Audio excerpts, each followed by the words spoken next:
Hello दोस्तों, स्वागत है आपका हमारे यूट्यूब चैनल याहू बाबा पे। CSS होवर इफेक्ट्स के इस वीडियो में आप सीखने वाले हैं कि कैसे हम बॉर्डर की एनिमेशन कर सकते हैं इमेज के होवर इफेक्ट पे।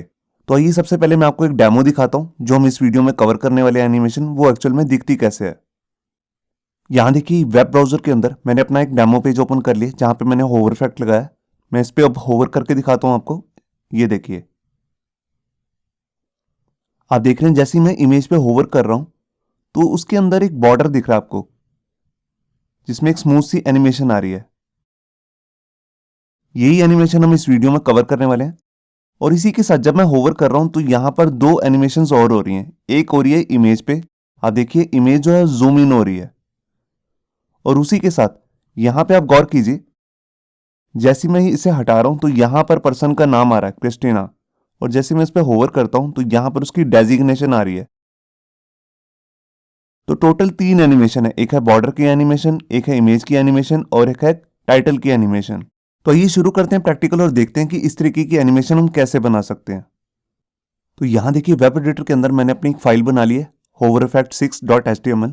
और यहाँ पर इसका एक व्यू भी दिख रहा है आपको ब्राउजर के अंदर। यहाँ पर मैंने एक बेसिक सी HTML बनाई है, आप यहाँ पे देख सकते हैं इसकी बेसिक CSS है। और ये हमारी हेडिंग की HTML आ रही है। अब इसके बाद हमने जब होवर इफेक्ट बनाना है तो उसके लिए मैं यहाँ पे क्या करता हूँ, एक डिव ले लेता हूँ और उस पर क्लास लगा देता हूँ बॉक्स। इसी के अंदर अपनी सारी एनिमेशन को परफॉर्म करने वाले हैं। अब इसके अंदर यहाँ पर मैं एक इमेज टैग ले लेता हूँ और इसके अंदर यहाँ पर मैं सोर्स दे रहा हूँ। मेरे पास एक इमेज ऑलरेडी डाउनलोडेड पड़ी है, उसका नाम है girl.jpg। ये देखिए, और इसी के साथ जिस गर्ल की ये इमेज है उसका मैं यहाँ पर नाम भी दिखाना चाहता हूँ और उसकी डेजिग्नेशन भी।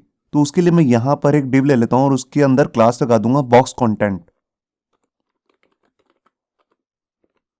और इसी के अंदर यहाँ पर मैं एक S3 टैग ले रहा हूँ जिस पे मैं क्लास लगा रहा हूँ नेम, मतलब कि जिसकी इमेज है उसका नेम यहाँ पे आने वाला है। और इसके अंदर मैं कोई भी एक नेम ले लेता हूँ, जैसे मैंने नेम ले लिया क्रिस्टियाना। और इसी के बाद मैं इसकी एक डेजिग्नेशन भी ले लेता हूँ। तो उसके लिए मैं यहाँ पे ले रहा हूँ स्पैन टैग और उस पर मैं क्लास लगा देता हूँ जैसे पोस्ट। आप डेजिग्नेशन भी ले सकते हैं और जैसे मैं यहाँ लिख देता हूँ वेब डिज़ाइनर। तो ये हमारा HTML का जो काम है ये कंप्लीट हो चुका है। अब मैं यहाँ पर फाइल को एक बार सेव कर लेता हूँ।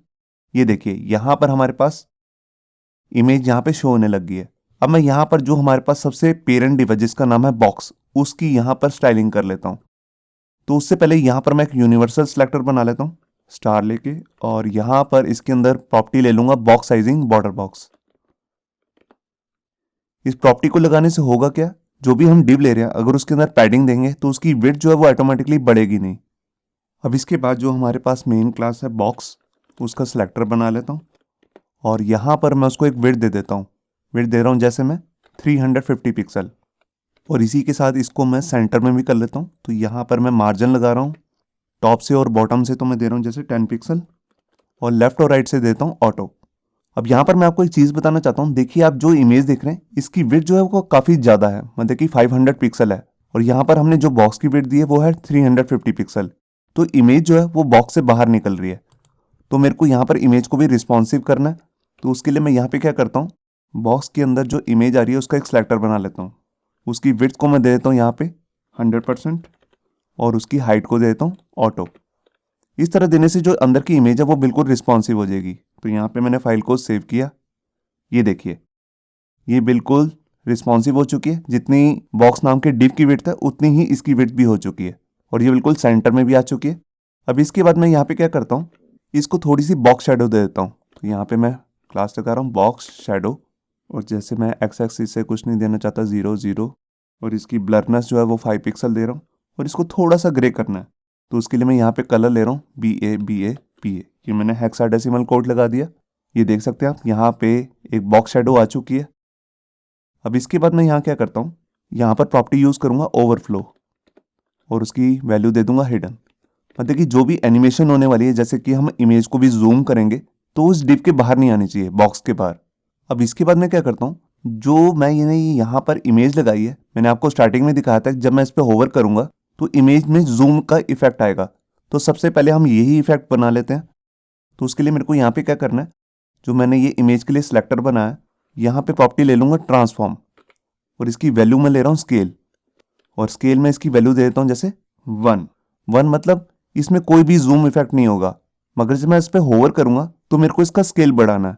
और यहाँ पर मैं क्या करता हूँ, जो हमारी ये इमेज नाम की टैग है इस पर यहाँ पर डिस्प्ले ब्लॉक भी लगा देता हूँ ताकि इसके अंदर कोई भी गैप ना आ जाए। अब मैं सबसे पहले क्या करता हूँ, इसकी प्सूडो क्लास बनाता हूँ होवर के लिए, कि जब भी मैं बॉक्स पे होवर करूँ तो इमेज में एनिमेशन हो। तो उसके लिए मैं यहाँ पर प्सूडो क्लास लगा रहा हूँ होवर, और यहाँ पर मैं यही वाली अपनी प्रॉपर्टी यूज़ कर लूँगा ट्रांसफॉर्म, क्योंकि मेरे को इसी को एनिमेट करना है। और यहाँ पर मैं इसकी वैल्यू देता हूँ जैसे 1.05, बिल्कुल माइनर सा जूम करना है, अगर आप ज़्यादा करना चाहते हैं वो भी कर सकते हैं। तो यहाँ पे मैंने फाइल को सेव किया। अभी पहले मैं आपको इतना चेक कराता हूँ, ये देखिए जूम तो हो रहा है मगर इसमें स्मूथनेस नहीं आ रही, ये एक झटके से हो रहा है। तो उसके लिए मैं यहाँ पर प्रॉपर्टी यूज़ करूँगा ट्रांजिशन, और ट्रांजिशन मेरे को किस पे लगानी है, मैं सारी प्रॉपर्टीज़ पे लगाना चाहता हूँ। तो इसके लिए यहाँ पर कर रहा हूँ ऑल, और उसी के साथ मेरे को यहाँ पे जो भी एनिमेशन की ट्रांजिशन का टाइमिंग है मतलब कि ड्यूरेशन उसको भी सेट करना है। तो उसको मैं दे रहा हूँ 0.5 सेकेंड, और यहाँ पे मैंने इसे बंद किया, मैंने फाइल को सेव किया। तो अभी मैं चेक करता हूँ, ये देखिए अब इसमें जो एनिमेशन हो रही है उसमें स्मूथनेस आ चुकी है, और ये जूम भी हो रही है प्रॉपर। तो ये काम तो हमारा हो गया। अब इसके बाद हमारे को क्या करना है, जो नीचे का कंटेंट आ रहा है उसको यहाँ पे लाना है।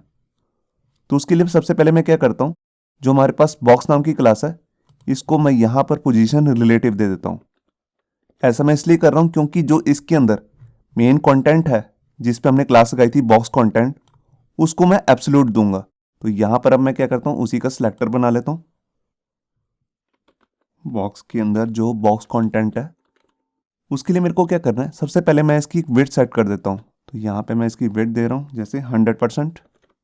उसके बाद मैं इसको पोजीशन दे दूंगा एब्सोल्यूट, क्योंकि मेरे को इसको यहाँ पर बॉटम पे दिखाना है इमेज के ऊपर, इसलिए मैं इसकी पोजीशन ले रहा हूँ एब्सोल्यूट। और इससे बॉटम से कितना देना है, मतलब कि कितना टॉप पे रखना है इसे, जैसे 10%। और इसी तरह इसको लेफ्ट भी दे देता हूँ 10%। तो यहाँ पे मैंने फाइल को सेव किया, और ये देखिए आप देख रहे हैं यहाँ पर ये ऊपर आ चुका है, मगर टेक्स्ट का जो कलर है वो ब्लैक है इसलिए दिख नहीं रहा। इसको मैं वाइट कर देता हूँ। तो उसके लिए मैं यहाँ पे जाता हूँ और यहीं पर कलर दे देता हूँ #FFF। मैंने फाइल को सेव किया, और ये देखिए आपको यहाँ पे कलर भी दिख रहा होगा वाइट शेड में। अब आप यहाँ पे एक चीज़ पे गौर कीजिए कि यहाँ पर जो पर्सन का नेम है वो भी दिख रहा है और उसकी डेजिग्नेशन भी दिख रही है, मगर मैं क्या चाहता हूँ जैसे मैं इस पर होवर करूँ तो नाम जो है हाइड हो जाए और उसकी डेजिग्नेशन दिखने लग जाए। फर्स्ट टाइम ये डेजिग्नेशन दिख ही नहीं रही होगी। तो इसके लिए मैं यहाँ पे क्या करता हूँ, इन दोनों के लिए भी मेरे को मतलब कि नेम के लिए और पोस्ट के लिए भी एक सिलेक्टर बनाना पड़ेगा, उनकी सीसा सेट करनी पड़ेगी। तो मैं यहाँ पर कर लेता हूँ जो भी बॉक्स के अंदर नेम नाम की क्लास आ रही है, और उसी के साथ मैं दूसरा सिलेक्टर भी बना रहा हूँ बॉक्स के अंदर जो पोस्ट नाम की क्लास है। ये देखिए, तो सबसे पहले मैंने यहाँ पर देखिए एक तो मैंने यहाँ पर ले रखी है हेडिंग और एक है स्पैन, तो दोनों को ही मैं यहाँ पर डिस्प्ले ब्लॉक बना देता हूँ ताकि वो डिव की तरह काम करने लग जाए। उसके बाद मैं यहाँ पर फॉन्ट साइज दे देता हूँ एक, क्योंकि ये फॉन्ट साइज काफ़ी कम है, जैसे मैं दे रहा हूँ 25 पिक्सल। आप अपनी मर्जी के अकॉर्डिंग जितना मर्जी देना चाहें दे सकते हैं। और इसमें एक लाइन हाइट भी दे देता हूँ 25 पिक्सल, ये देनी ज़रूरी नहीं है। और जैसा कि आप यहाँ पे देख रहे हैं, यहाँ पे मैंने हेडिंग ली है S3। तो जितनी भी हेडिंग टैग्स होते हैं इसके अंदर बाय डिफ़ॉल्ट एक मार्जिन भी होता है। तो यहाँ पर मैं कोई मार्जिन देना नहीं चाहता, इसलिए मैं यहाँ पे मार्जिन जस्ट सेट कर रहा हूँ 0। और यहाँ पर मैं इनके लिए एक प्रॉपर्टी ले रहा हूँ ओपेसिटी, जिसकी वैल्यू मैं स्टार्टिंग में सेट कर रहा हूँ 1। इसको भी मैं चेंज भी करूँगा, अभी मैं आपको दिखाता हूँ कैसे। अब इसके बाद मेरे को यहाँ पे क्या करना है, मैंने आपको जैसे बताया कि डेजिग्नेशन जो है स्टार्टिंग में नहीं दिख रही होगी, मतलब कि जो वेब डिज़ाइनर लिखा हो वो दिख नहीं रहा होगा। तो उसके लिए मैं यहाँ पर इसका सिलेक्टर अलग से बना लेता हूँ। उसकी ओपेसिटी को मैं 0 सेट कर दूंगा। ये देखिए मैंने फाइल को सेव किया, ये देखिए अब सिर्फ उसका नेम दिख रहा है, उसकी डेजिग्नेशन नहीं दिख रही। मगर मैं चाहता हूँ जैसे ही मैं इस पर होवर करूँ तो नेम हाइड हो जाए और उसकी डेजिग्नेशन दिखने लग जाए। तो उसके लिए मैं यहाँ पे क्या करता हूँ, मैं इसी वाले पूरे सिलेक्टर को कॉपी कर लेता हूँ। अब मैं यहाँ पर बॉक्स का होवर इफेक्ट बनाने वाला हूँ। तो उसके लिए मैं सूडो क्लास लगा रहा हूँ होवर, कि जैसे ही मैं बॉक्स पे होवर करूँ तो उस पर जो पोस्ट नाम की क्लास आ रही है उसकी ओपेसिटी हो जाए 1। और इसी के साथ में मेरे को जो नेम आ रहा है, जो नेम नाम की क्लास बनाई है, उसकी ओपेसिटी को 0 करना है, जिसको मैंने स्टार्टिंग में सेट कर दिया था 1। तो उसके लिए मैं यहाँ पे क्या करता हूँ, नेम नाम का जो हमारा सिलेक्टर है इसको कॉपी कर लेता हूँ, और यहाँ पर आकर बॉक्स के साथ फिर सूडो क्लास लगा देता हूँ होवर। ये देखिए, अब जैसे ही मैं बॉक्स पे होवर करूंगा तो उसके अंदर जो नेम नाम की क्लास होगी उसकी ओपेसिटी हो जाएगी 0। मैं आपको चेक करा देता हूं। मैंने फाइल को सेव किया और ये देखिए यहां पर क्या हो रहा है, जब मैं होवर कर रहा हूं तो नेम हाइड हो जाता है और उसकी डेजिग्नेशन दिखने लग जाती है। ये देखिए, मगर यहां पर एक गड़बड़ और भी हो रही है। वो ये हो रही है कि नेम ऊपर है और डेजिग्नेशन नीचे है, तो इसमें झटका लग रहा है। तो मैं चाहता हूं कि जहां पर नेम आ रहा है बिल्कुल वहीं पर ही डेजिग्नेशन दिखे। तो उसके लिए मेरे को क्या करना पड़ेगा, जो ये दोनों क्लासेस हैं इन दोनों को पोजीशन एब्सोल्यूट देनी पड़ेगी। तो उसके लिए मैं यहाँ पे पोजीशन ले लेता हूँ एब्सोल्यूट, और इसकी पोजीशन मेरे को सेट कहाँ करनी है, बॉटम से 0 और लेफ्ट से 0। ये देखिए, तो यहाँ पे मैंने फाइल को सेव किया।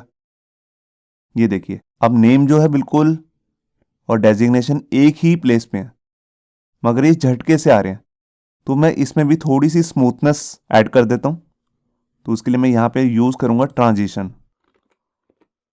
ट्रांजिशन मैं किस पे लगाना चाहता हूँ, मैं ऑल ही कर देता हूँ। बेसिकली मेरे को ओपेसिटी पे लगानी है और यहाँ पर टाइमिंग सेट कर देता हूँ 0.5 सेकेंड, मतलब कि आधे सेकंड के अंदर ये एनिमेशन परफॉर्म होगी। तो यहाँ पे मैंने फाइल को सेव किया। ये एनिमेशन में स्मूथनेस आई नहीं है, कुछ गड़बड़ है। यहाँ पर देखिए मैंने ट्रांसफॉर्म ओरिजिन ले लिया, जबकि प्रॉपर्टी लेनी थी सिर्फ ट्रांजिशन। ये देखिए, यहाँ पे मैंने फाइल को सेव किया। ये देखिए, अब आप यहाँ पे देख रहे होंगे एक स्मूथनेस आ गई है। नेम जो है झटके से हाइड नहीं हो रहा और शो हो रहा। बिल्कुल ऐसी ट्रांजिशन मैं यहाँ से कॉपी करके जो हमारे पास ये दूसरा सिलेक्टर है इसमें भी डाल देता हूँ। ये देखिए, तो यहाँ पे मैंने फाइल को सेव किया। ये देखिए, अब दो एनिमेशन इफेक्ट लग चुके हैं। एक है जूम का इफेक्ट जो आप इमेज पे देख रहे हैं, और एक है यहाँ पर जो मैं टाइटल पे इफेक्ट लगाया हाइड और शो का। अब यहाँ पे मेन इफेक्ट पे आते हैं जो है बॉर्डर का इफेक्ट। तो उसके लिए मेरे को क्या करना है, जो हमने यहाँ पर बॉक्स नाम की क्लास ली है, मतलब कि एक डिव लिया है जो मेन डिव है, पेरेंट डिव, उसका यहाँ पर मैं दो अलग से सिलेक्टर्स बनाने वाला हूँ। एक है आफ्टर के लिए और एक है बिफोर के लिए। तो उस पर भी मैं एक डिव क्रिएट करूंगा, मैं आपको दिखाता हूँ कैसे। तो मैं यहाँ पर ऊपर गया और यहाँ पर ही आफ्टर और बिफोर का सिलेक्टर बना लेता हूँ। ये बन गया बिफोर का सिलेक्टर, और इसी तरह बिल्कुल बॉक्स का मैं आफ्टर का भी सिलेक्टर बना लेता हूँ। ये देखिए, ये एक एडवांस सिलेक्टर है। अगर आपको इसके बारे में नहीं पता कि बिफोर और आफ्टर का क्या मतलब होता है, तो मैं ऊपर आई बटन पे लिंक दे दूंगा, जहां से जाके आप समझ सकते हैं कि बिफोर और आफ्टर कैसे वर्क करते हैं। इसका यूज बेसिकली होता है कि हम वर्चुअली कोई चीज बनाना चाहते हैं जो दिखेगी नहीं मगर वो एग्जिस्ट कर रही होगी। तो यहाँ पर मैंने जैसे ये बॉर्डर के लिए बॉक्स जो हमारा ये डिव है इसको क्रिएट किया था, बिल्कुल वैसे ही दो बॉक्स मेरे को और बनाने हैं जो दिखेंगे नहीं। तो उसके लिए मैं यहाँ पे क्या करता हूँ, मैं यहाँ पर ले लेता हूँ कंटेंट नल। इसका मतलब है कि जो भी मैं यहाँ पर ये आफ्टर और बिफोर से जो भी ऑब्जेक्ट बनाने वाला हूँ उसके अंदर कुछ भी नहीं आने वाला, मतलब कि उसका कंटेंट बिल्कुल खाली होगा। और स्टार्टिंग में उसकी विड्थ और हाइट भी 0 होगी, जिसको मैं बाद में सेट करने वाला हूँ। इसी के साथ मैं इसको पोजीशन एब्सोल्यूट दे देता हूँ, क्योंकि मेरे को इसको बॉक्स के अंदर ही रखना है। और जोन से ये दोनों आफ्टर और बिफोर करके हम बनाने वाले हैं दोनों ऑब्जेक्ट, इसको मैं स्टार्टिंग में हाइड रखना चाहता हूँ। तो उसके लिए मैं यहाँ पर दे रहा हूँ ओपेसिटी 0, जिसको मैं होवर फैक्ट पे 1 करूँगा। और इसी के साथ मैं इसका जेड इंडेक्स भी सेट कर देता हूँ जैसे 1, क्योंकि जब मैं इसे बनाऊंगा तो ये बैकग्राउंड में चले जाएंगे इमेज के पीछे, मगर मेरे को इसको इमेज के ऊपर रखना है, इसलिए मैं इसको जेड इंडेक्स दे दिया 1। अब इसके बाद मुझे क्या करना है, जो मैं बिफोर और आफ्टर बनाने वाला हूँ दो डिव, उन पे मेरे को बॉर्डर लगाना है। तो बिफोर पे मैं अलग बॉर्डर लगाऊंगा और आफ्टर पे अलग। तो उसके लिए मेरे को अलग सिलेक्टर भी बनाने पड़ेंगे। तो सबसे पहले मैं बिफोर के लिए बना लेता हूँ। तो बिफोर वाले को मेरे को क्या करना है, जो भी डिव आने वाला है यहाँ पर उसकी पोजीशन मैंने ऑलरेडी आपको दिखा दी है, वो एब्सोल्यूट है। तो यहाँ पे मेरे को बताना भी है उसको मेरे को रखना कहाँ पे है। तो यहाँ पे मैं बॉटम सेट कर लेता हूँ जैसे 5%, और इसी तरह मैं उसका लेफ्ट भी सेट कर देता हूँ 5%। मैंने ऊपर गलती से पिक्सल दे दिया, तो यहाँ पर भी मैं परसेंट सेट कर लेता हूँ। ये देखिए, अब इसी के बाद मेरे को इस पर बॉर्डर भी लगाना है। तो मैं हर साइड से बॉर्डर नहीं लगाना चाहता, सिर्फ बॉटम से और लेफ्ट से ही दूंगा। तो कितना मेरे को देना है, जैसे मैं यहाँ पे दे रहा हूँ 2 पिक्सल का सॉलिड, और यहाँ पर मैं उसका कलर सेट कर रहा हूँ वाइट। आप जैसा मर्जी कलर देना चाहें वो दे सकते हैं। बिल्कुल इसी तरह मैं बॉर्डर लेफ्ट भी दे देता हूँ। तो यहाँ पर मैं क्या करता हूँ, बॉटम की जगह लिख देता हूँ लेफ्ट। ये देखिए, तो ये हमारा काम कंप्लीट हो चुका है। बिल्कुल इसी तरह से मैं यहाँ पर आफ्टर के लिए भी बॉर्डर सेट करूँगा। तो उसके लिए मैं यहाँ पे क्या करता हूँ, यहाँ पे देखिए मैं उसके लिए भी एक सूडो क्लास बना लेता हूँ आफ्टर। अब यहाँ पर मैं बॉटम की जगह पे ले लेता हूँ टॉप 5% और इसी तरीके से मैं राइट भी सेट कर देता हूँ इसके लिए 5%। अब यहाँ पे जो मेरे को बॉर्डर देना है, मतलब कि जो सा उसको कलर देना है वो देना है टॉप से और राइट से। ये देखिए,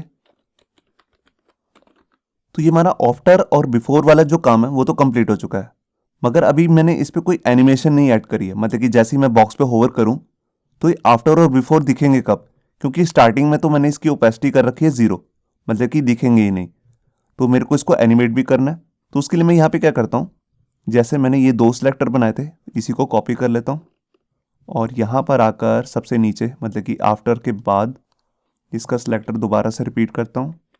और यहाँ पर मैं क्या करने वाला हूँ, जब भी मैं बॉक्स का होवर करूँ तो यहाँ पर मैं सूडो क्लास लगा रहा हूँ होवर, तो उसका जो बिफोर है उसकी मेरे को सीएसएस यहाँ पे करनी है।